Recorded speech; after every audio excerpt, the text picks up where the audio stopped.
Chapter 9.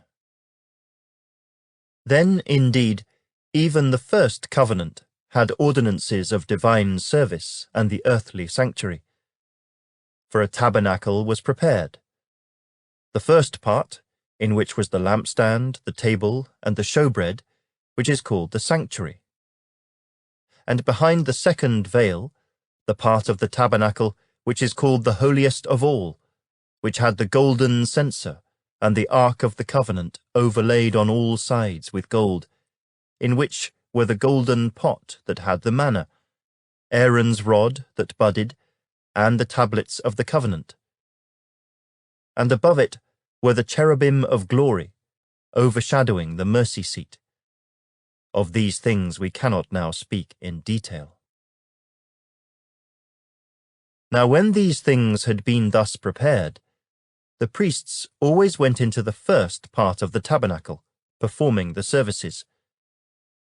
But into the second part the high priest went alone, once a year, not without blood, which he offered for himself and for the people's sins committed in ignorance.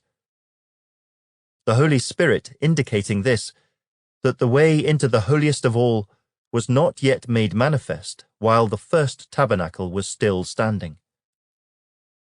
It was symbolic for the present time in which both gifts and sacrifices are offered, which cannot make him who performed the service perfect in regard to the conscience, concerned only with foods and drinks, various washings, and fleshly ordinances imposed until the time of Reformation.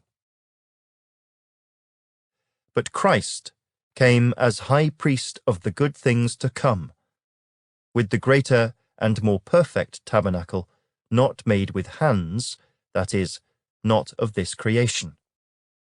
Not with the blood of goats and calves, but with his own blood he entered the most holy place once for all, having obtained eternal redemption.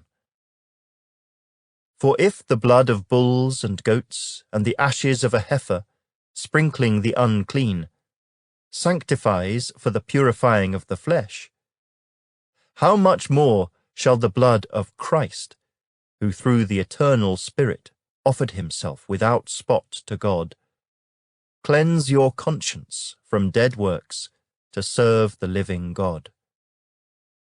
And for this reason, he is the mediator of the new covenant, by means of death, for the redemption of the transgressions under the first covenant, that those who are called may receive the promise of the eternal inheritance. For where there is a testament, there must also of necessity be the death of the testator. For a testament is in force after men are dead, since it has no power at all while the testator lives. Therefore, not even the first covenant was dedicated without blood. For when Moses had spoken every precept to all the people according to the law, he took the blood of calves and goats, with water, scarlet wool, and hyssop, and sprinkled both the book itself and all the people, saying, "This is the blood of the covenant which God has commanded you."